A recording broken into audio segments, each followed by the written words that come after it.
Hello and welcome to another episode of UK Crossover, your UK-based Philadelphia 76ers podcast in partnership, of course, with PSI Philadelphia Sports International, your UK-based fan page for all things Philadelphia sports. So, Sam, we're at a bit of a crossroads here. We're coming in the day after the draft lottery has taken place, less than a day actually, and we're coming into this podcast with a pick. That's all we wanted. Yes. We've got it.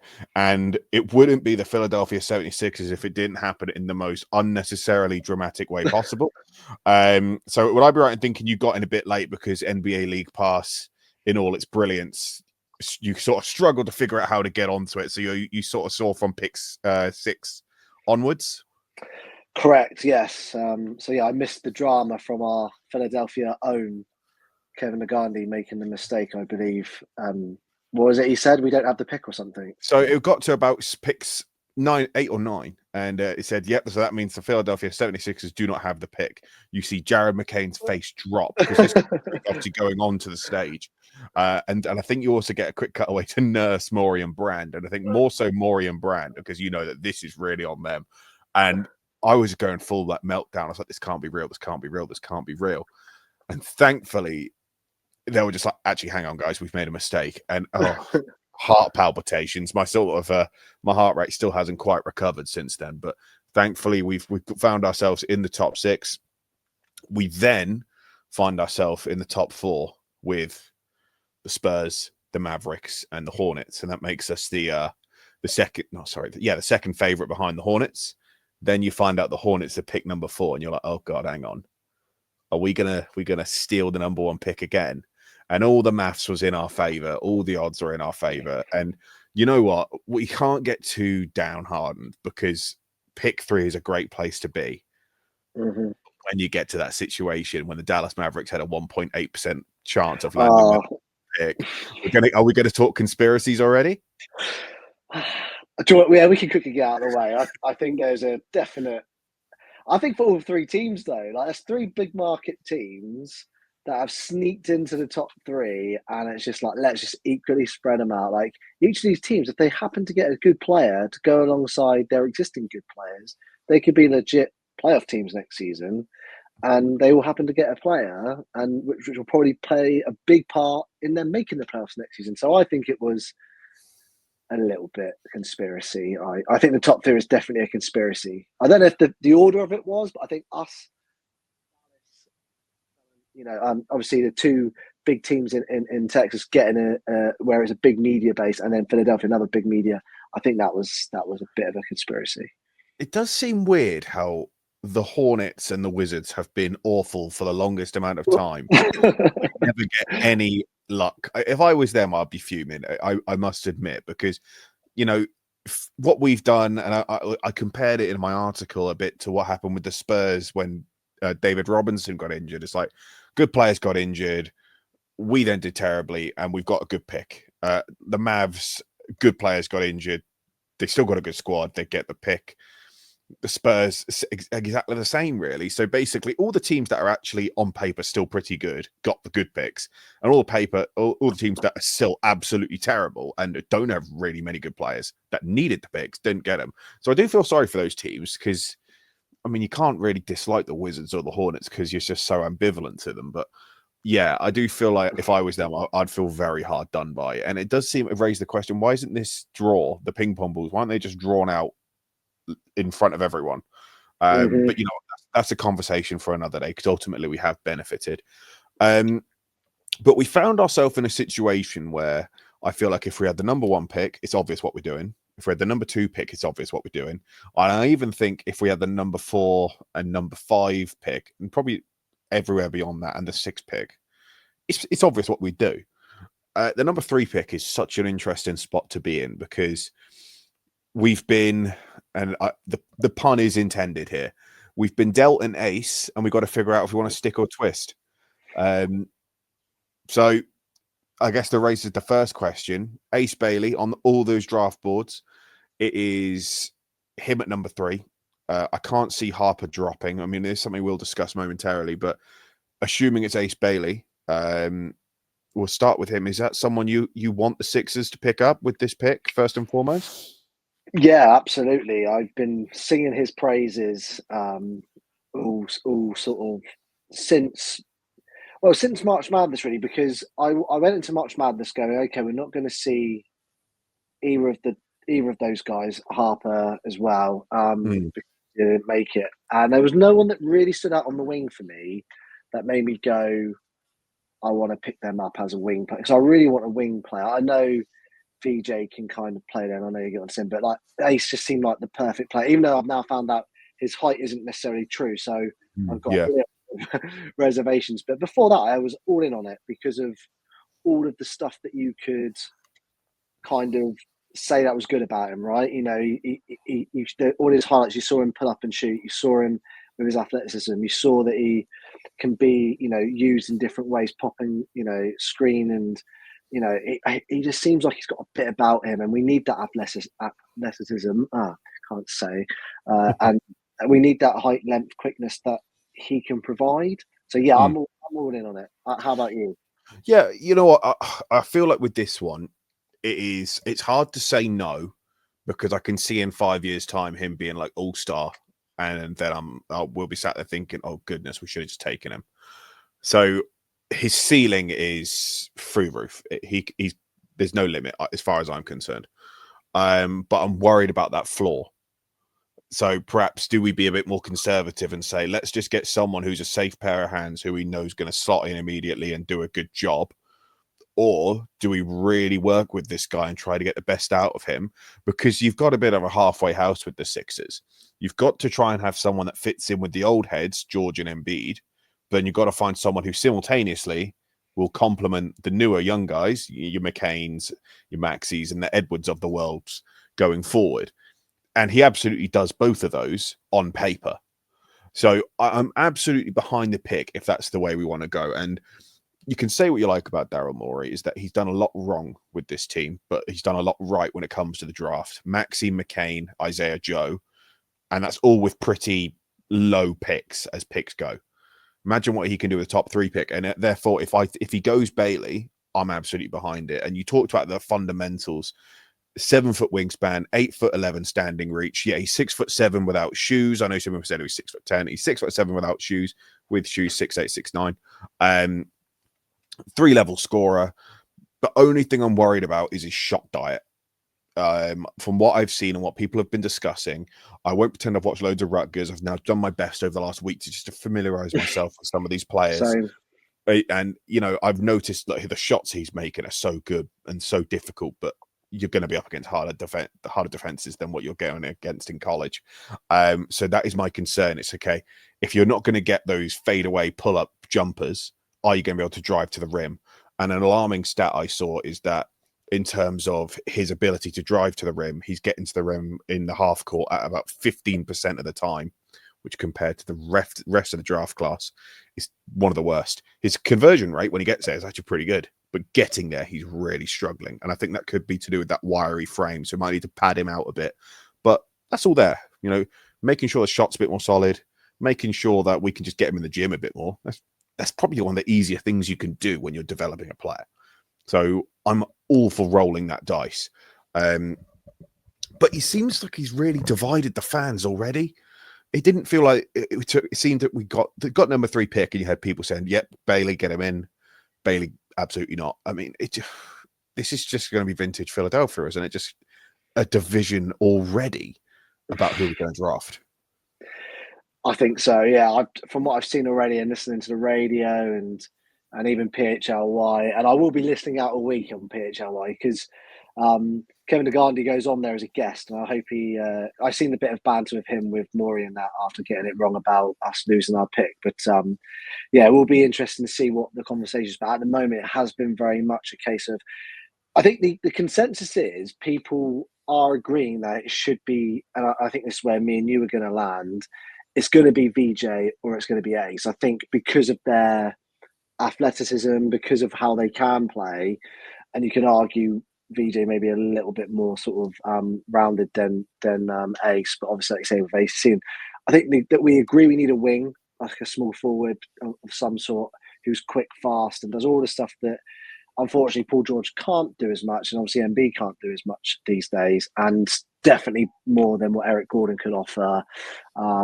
Because you saw the benefit of KJ Martin doing that last year. So if you can get that sort of a player that's going to be better than KJ, which these two lads hopefully will be, but with a better sort of mid-range and three than what he had, with his sort of be able to get to the rim, you're going to benefit from it. So I think it's definitely dividing the fan base. And obviously it doesn't help that a lot of the fan base probably only watch March Madness. So they wouldn't have seen, Ace play. Although some people still like Harper, but people just don't like a losing team. And they see Bailey and Harper as losers, and they want to see someone that actually participated in a legit college competition. So it is a tough one, but both players look like they're going to offer something to us no matter who we pick, unless Morey does something magical and doesn't pick either one of them. But that seems to be the two. Yeah, and I think it's worth noting with the fact that, they didn't get to March Madness, and it's always a shame we don't see them there. If you look at who they play, I think it's in the Big Ten, there are some serious teams that they've got to get through. I think they finished around mid-table, so it means they couldn't get into March Madness, and you're looking at UCLA, Michigan, like some big teams. And sometimes that's just the way it goes. That's the way college basketball is. That's the way the NCAA tournament is. Not every team's going to get there. And I know when you're thinking, well, if they've got Harper, if they've got Bailey, they should get there. But it's never as black and white as that. You've got to just look at March Madness. The favorite rarely actually wins because it's a game of basketball and it can all change pretty dramatically. So, Bailey in his season, 18 points, 7 rebounds, 1 assist. I like the rebound aspect of it for obvious reasons because that's something we've really struggled with. 35% from threes on 5 a game, 46% from the field. Okay, pretty solid. And what I've been really intrigued by is I looked for player comparisons, and the one that's coming up a lot, I'm not sure if you've seen, but it's Paul George. I'm hoping this is Indiana Pacers Paul George or Oklahoma City Thunder Paul George or even the LA Clippers Paul George. As long as it's not the Philadelphia 76ers Paul George, that'll work pretty nicely for me. But if we got him, I'd back it 100%, and I'd be like, I'm really intrigued and excited by this. I think there's just so much anxiety around the franchise, but for obvious reasons, given what we've had to give up in terms of having half a season of just being an embarrassing team. And this is supposed to be the vindication of it all. So we'll just have to see how it works. But you know what? I can get behind it 100%. And I think that this is most likely where we're going to go, unless something drastic happens, as you alluded to. But you mentioned the other fella, VJ Edgecombe, Baylor. So again, another decent college. This isn't one of the sort of lower down ones that you're not entirely sure, are they playing the good quality teams? He's a guard that could maybe play forward. Do you know what I think with VJ? And I'm not sure if you think if he was just 3 inches taller, I would be so behind this. But that is it's that we need someone that can play the 3/4, not the 2/3. Yes, 100%. So, I mean, have you been able to watch much of him? Because I think you've probably watched more March Madness than me. So I'll let you take the reins on this one. Well, I remember watching because they played Duke and went out to Duke, and I remember watching the game. And obviously he did come up and he played okay. I can't remember I'll have to get the points up, and he played okay. But obviously they got Duke until they lost. Absolutely, just cleared the floor with everyone. Just when they were playing their best, they were just so good. And unfortunately, you didn't get a chance to see him in a big game environment. But obviously, catching the highlights on YouTube, like you say, this past week, you kind of pay more attention to him. But he's got he's got the attributes. It's just the height, and that's rich coming from me being 5'6.5", but and that half does make a difference. And I think that's the same with VJ. If he was half an inch or an inch taller with some Jordans on, another 2 inches, it would be 6'7". It'd be perfect, 6'6". But obviously he's about, what is he, 6'4", 6'5". Yeah, it is tough that he's just that. I know you can play small ball in the NBA, and he certainly looked like a player that could guard players. I mean, he was when he was playing against Duke, you could see that he was a bit more about him, and then some of his highlights, you saw him stealing the ball quite a bit. So he's quite a good defender. So he does intrigue me. But if it's true what Maury said, we're going to match for Grimes because he's restricted. We can match him, and you've got Maxi and you've got McCain. You have to play him small forward then, and that might not be his best position. So You've it's got Justin interesting. Edwards there as well. I mean, like, Yeah.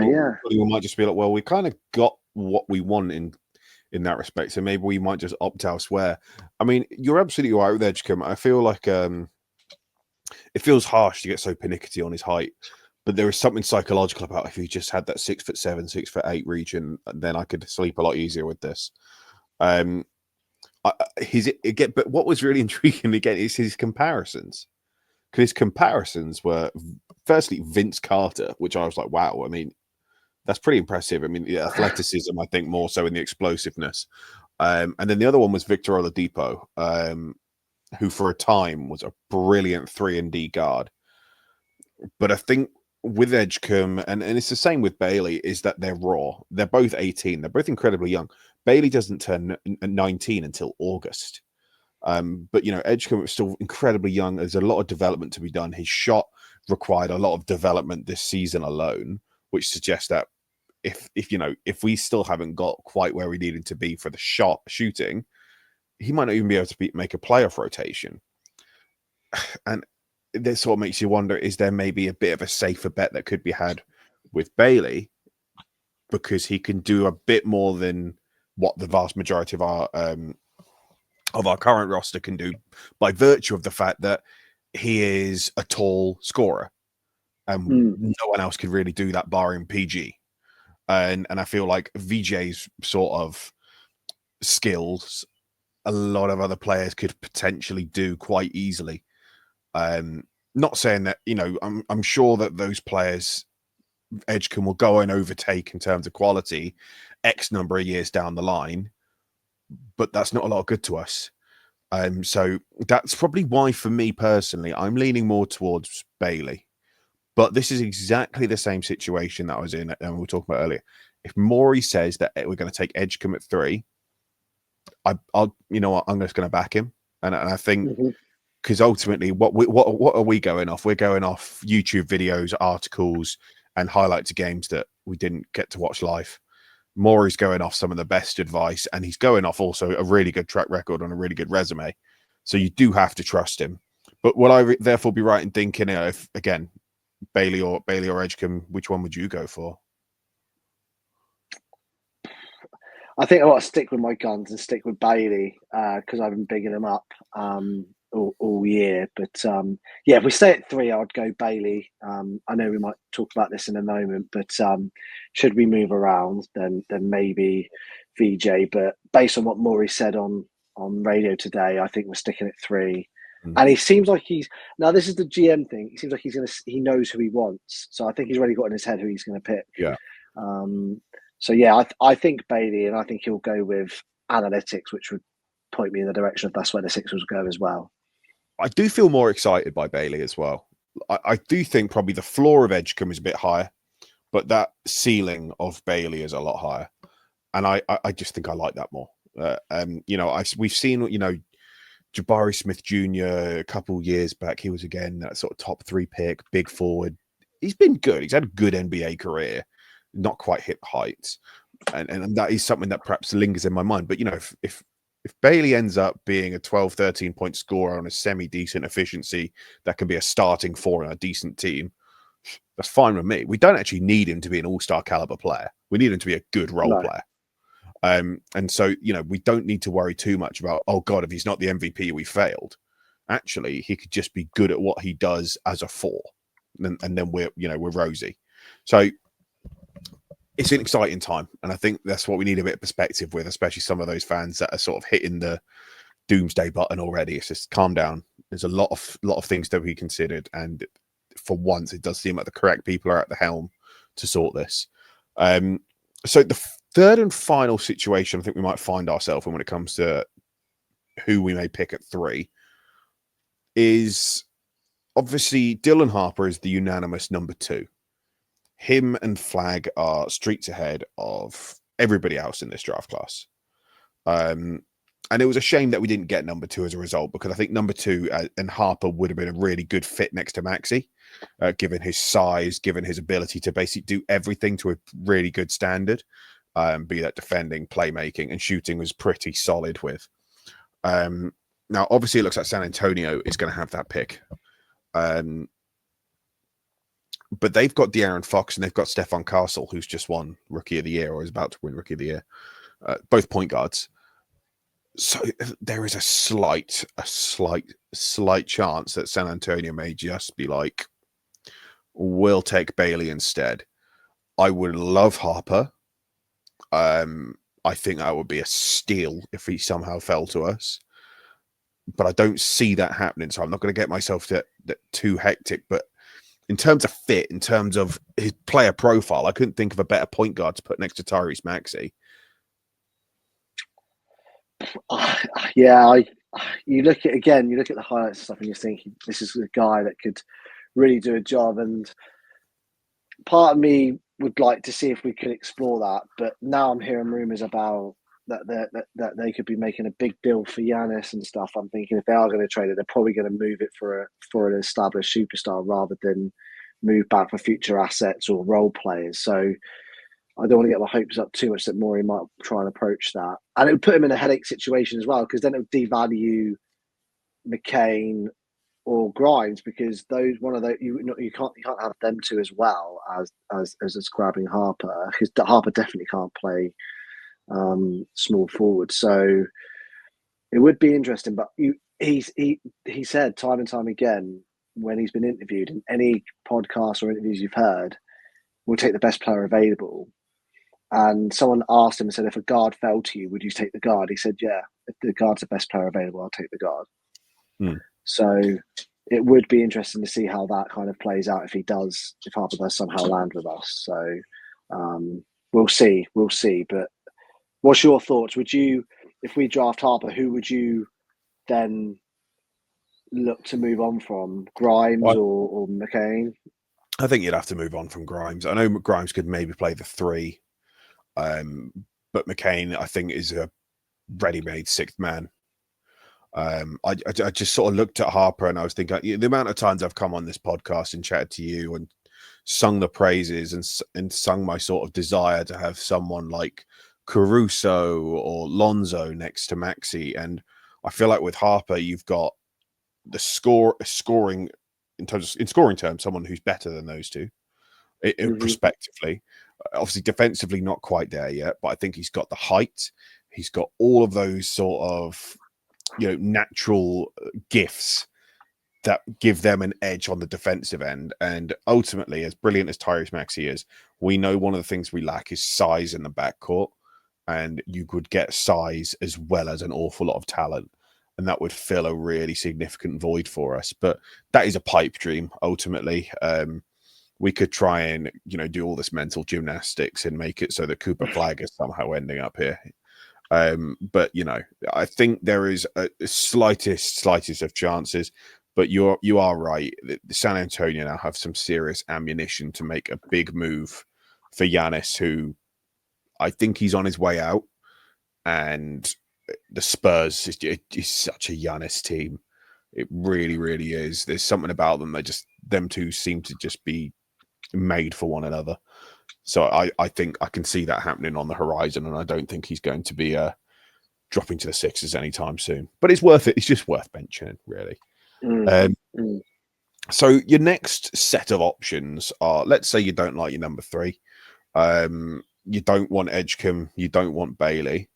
Because actually, I think there is an argument to be made that the person who fits the best in this Sixers team of the lottery pick region, outside of your Cooper Flag and maybe your Dylan Harper, depending on who you chat to, is Con Knippel, also of Duke.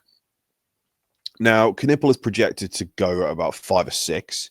So I'm then thinking, right, well, hang on. Why don't we get Utah on the phone and say, look, if you want Ace Bailey, if you want VJ Edgecombe, let's do a trade.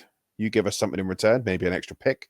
maybe a pick for the future. Maybe you've got someone that we might want in your roster as well. You do that, we'll take Knipple. Happy days. And honestly, he fits.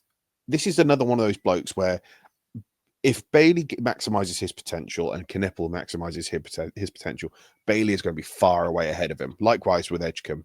But I think starting into next season, Knipple will have a better season than Bailey. That would probably be, again, it's that idea of having that higher floor. So I'm really impressed by his numbers: 14, 4 and 3, 6, 7. He's a 50, 40, 90 scorer, decent playmaker, decent shooters, a bit iffy defensively. It depends who he's up against. So I think the Jazz and the Wizards could maybe get on the phone to that, because we discussed it earlier. They are so down bad that maybe someone like Bailey to get their fans back on board is someone that they need. Yeah, K2 is someone I saw a lot of during March Madness, because I tried to watch as many Duke games as I could, just to see the hype around, obviously, Cooper Flag. And he's a player I would 100%. And I've said this before, when I thought we might end up with the 6th pick. Still, I thought we would, we wouldn't go any much further.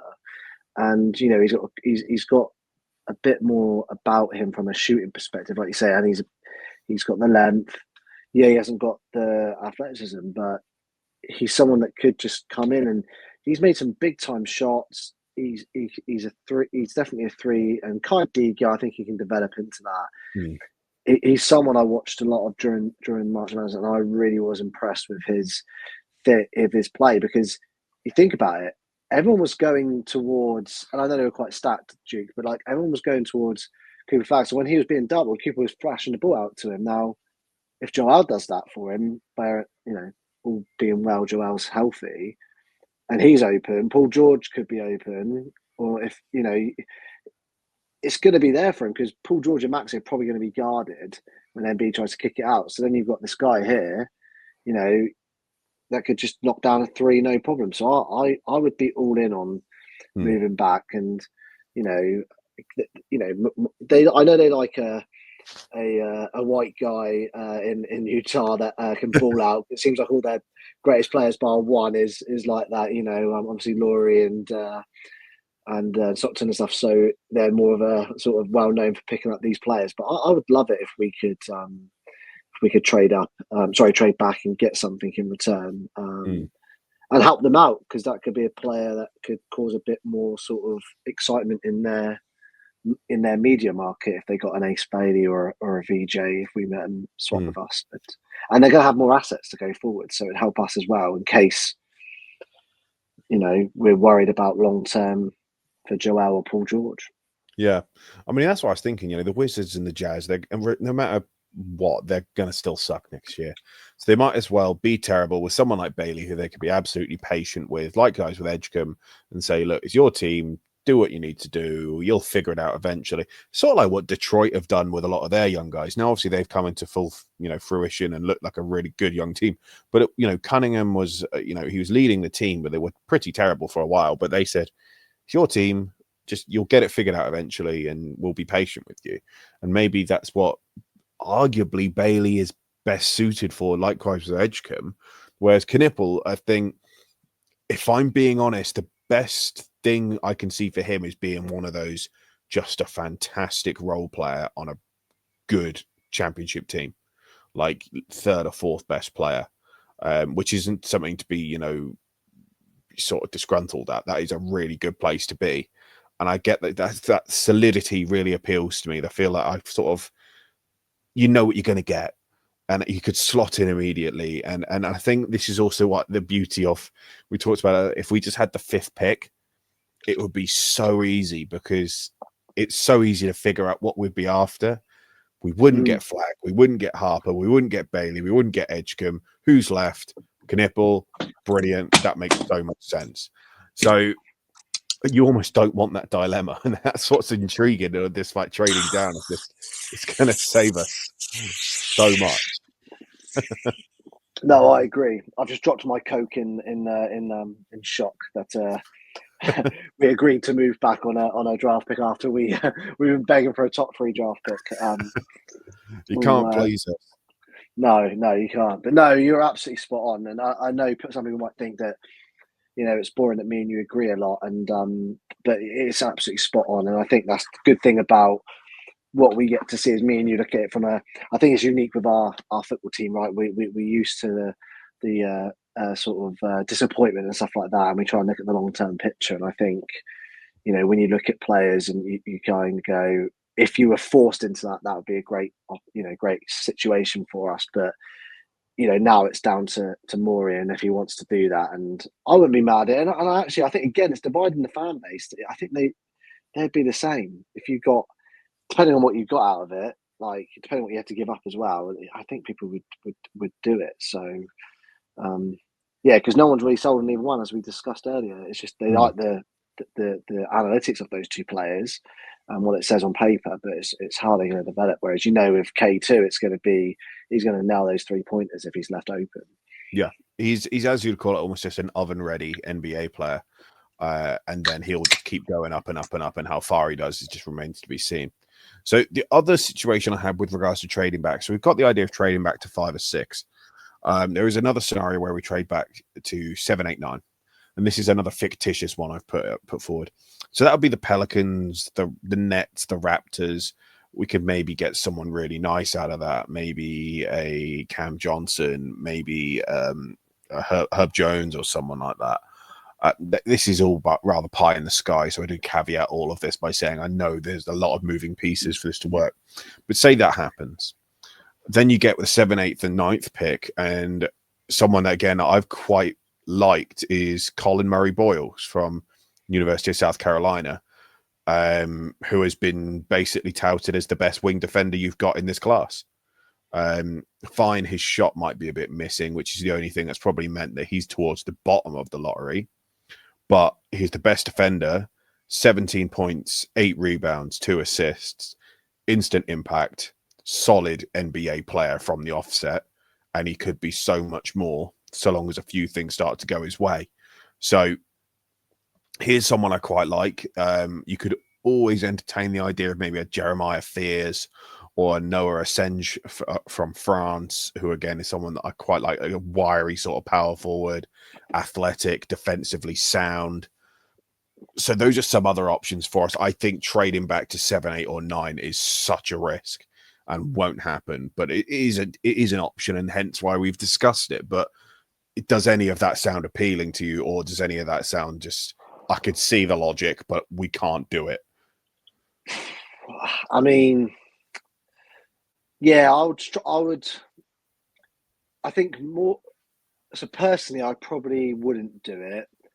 Could I see Maury doing something like that? I absolutely could. I could see him trying to get assets and players further back. Like you say, could you go, okay, let's go with someone that can play in those positions? Because obviously, naturally, it does say take a small/power forward, and that makes the right fit for the team. But he's all about best player. So it's like, does he then know that someone wants to play? So I think if you get a really good offer, Maury will do it.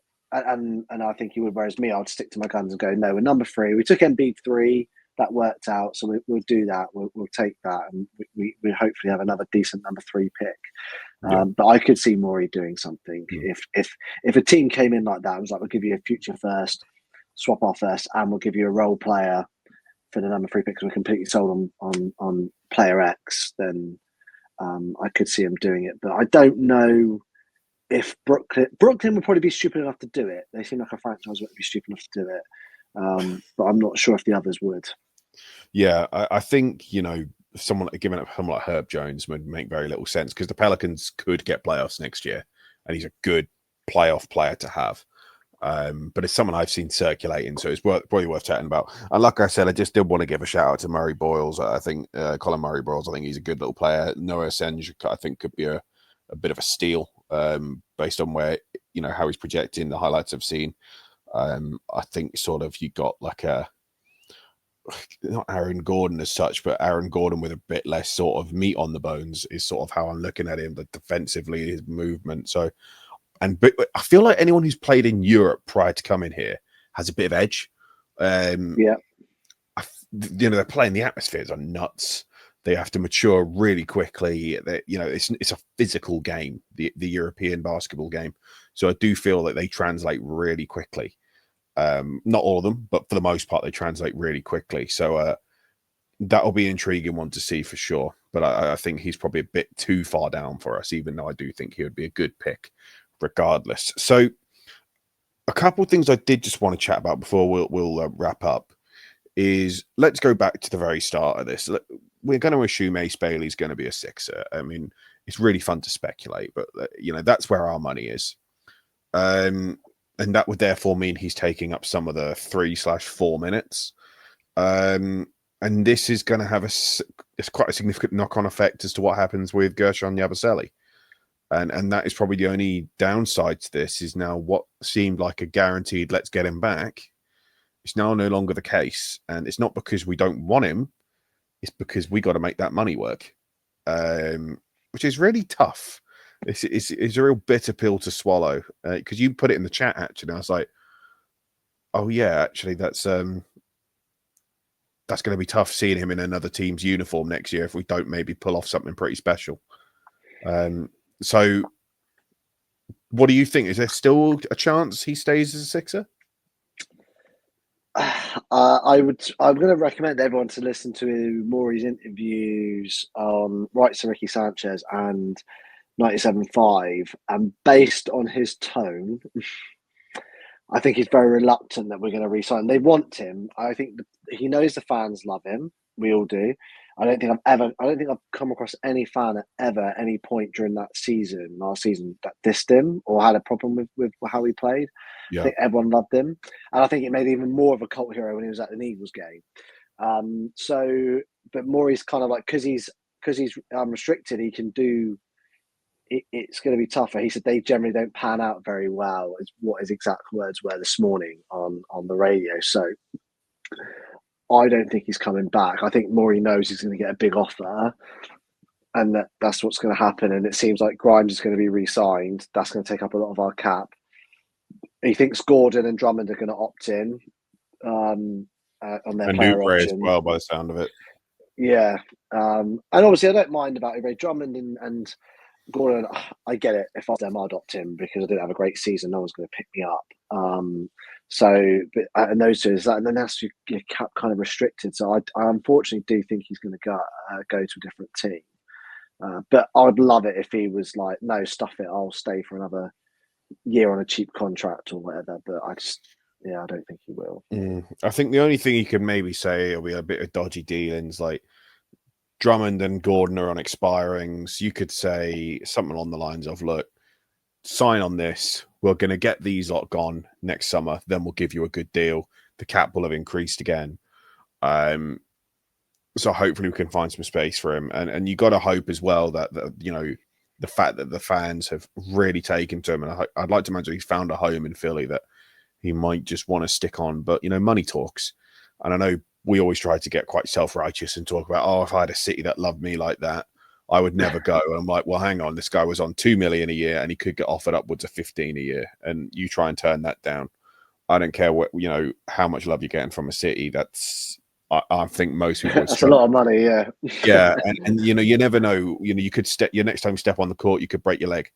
And that's the difference between, the end of your career and having generational wealth that you can pass on to your kids and your kids' kids, and they're not going to have to work a day in their lives. And you got to consider all of those things. So I don't begrudge it if he goes. It's going to be hard seeing him in a different uniform, especially if it's like, oh God, you imagine if he goes back to the Celtics or like the Knicks or someone like that.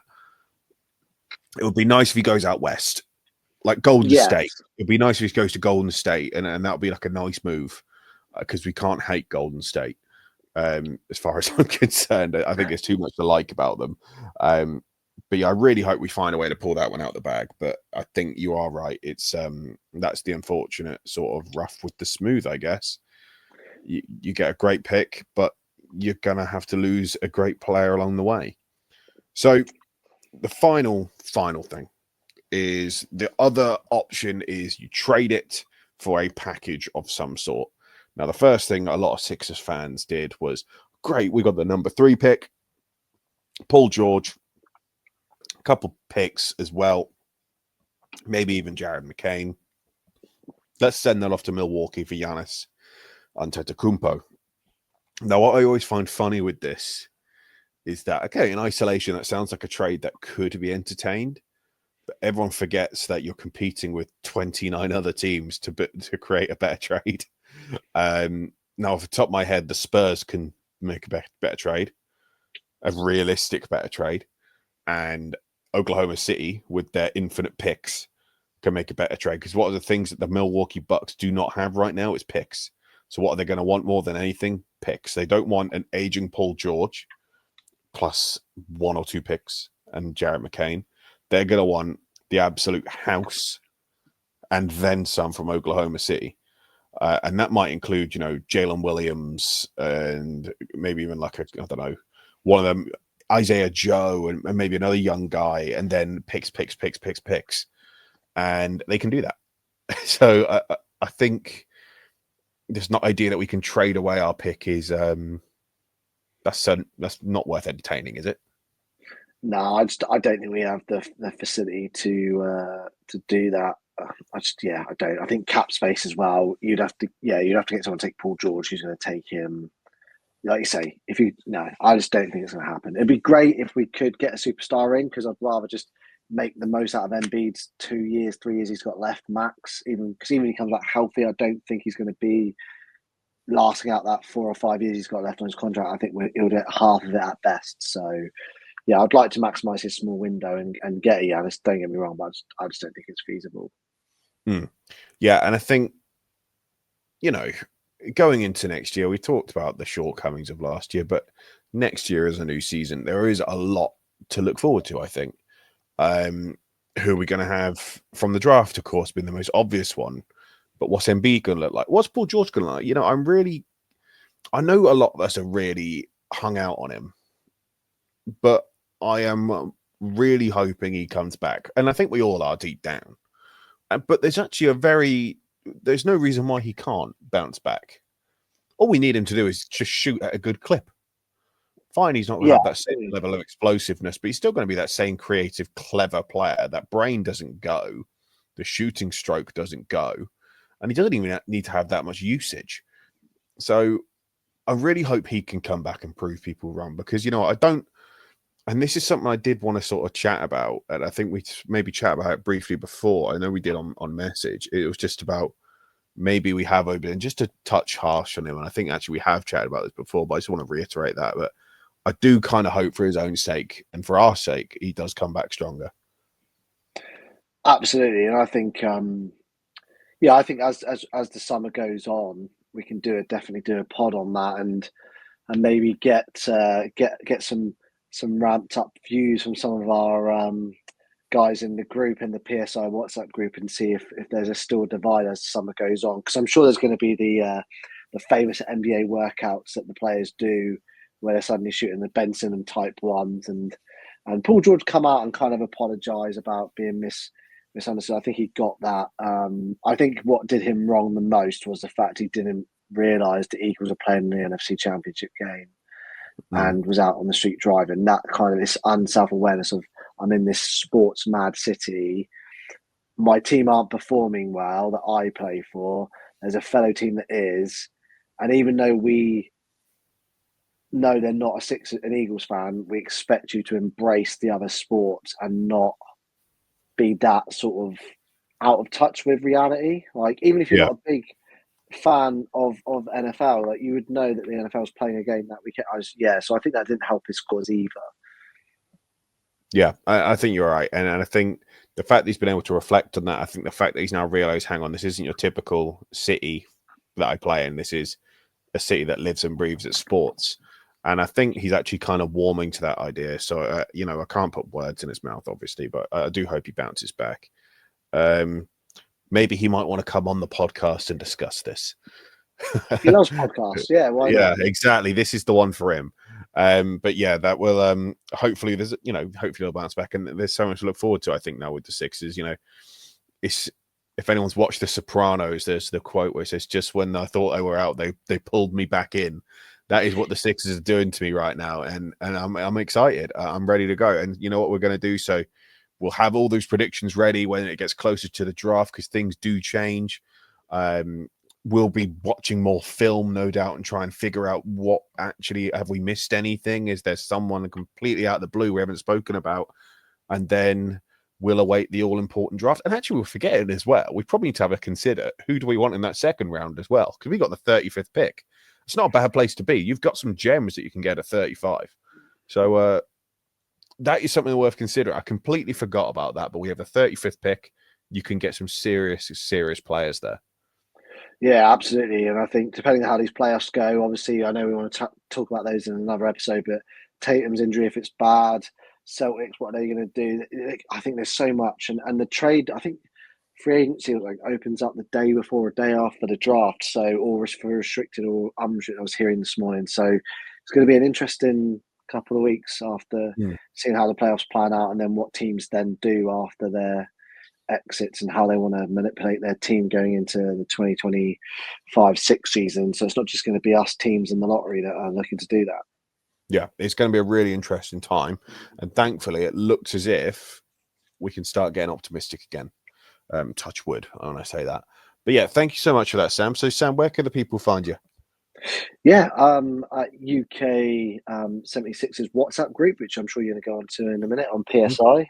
That's where I've been spending most of my time at the moment. And then obviously I like to use X a little bit, so I'm Sam UK Sixers fan on there.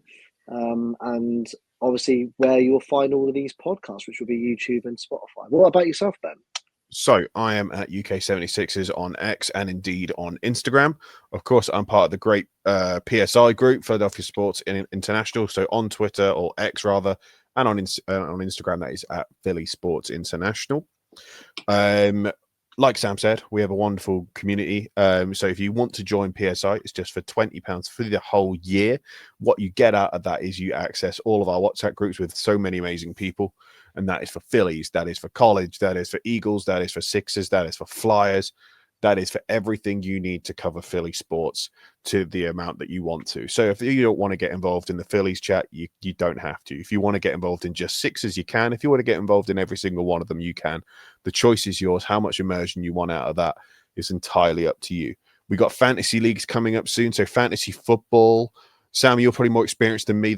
I guess that must be pretty soon in terms of when you start prepping those teams. Would I be right in thinking that? Yeah.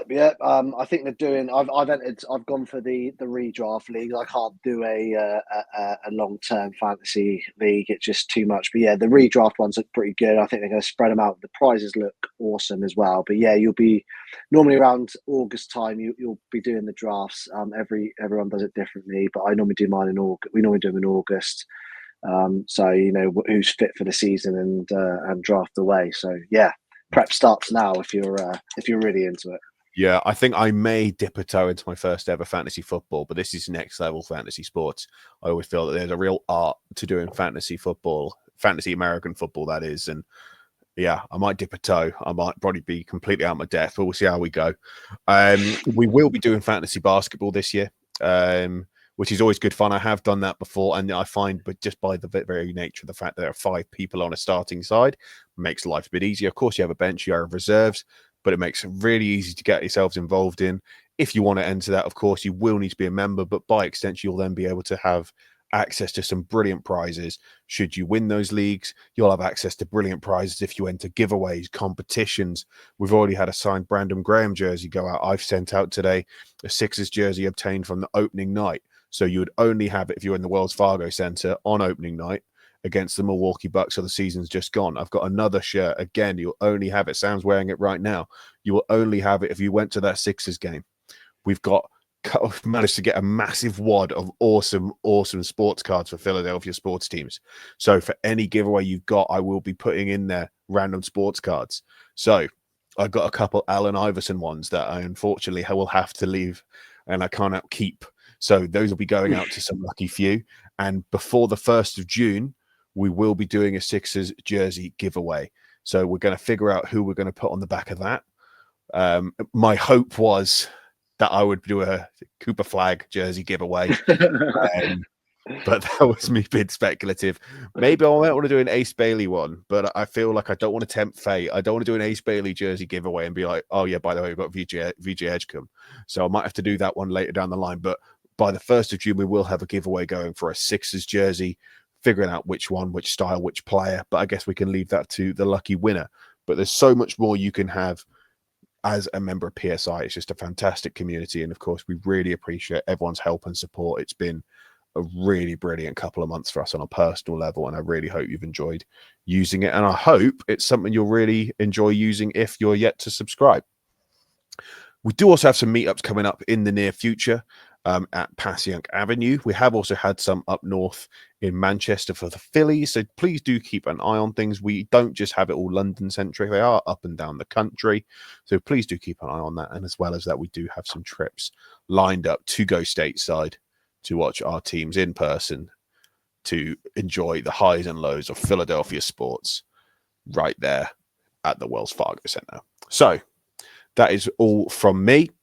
Thank you so much, Sam. This has been one of my favorite ones doing it. I've really enjoyed just getting back to a positive thinking. So thank you so much for joining me this evening. And no doubt I'll catch you again soon, because I do think we need to have a real chat about what's going on in those playoffs. Indeed, definitely. Yeah, thanks, Ben. Thank you. Right, see you later, guys. Bye now.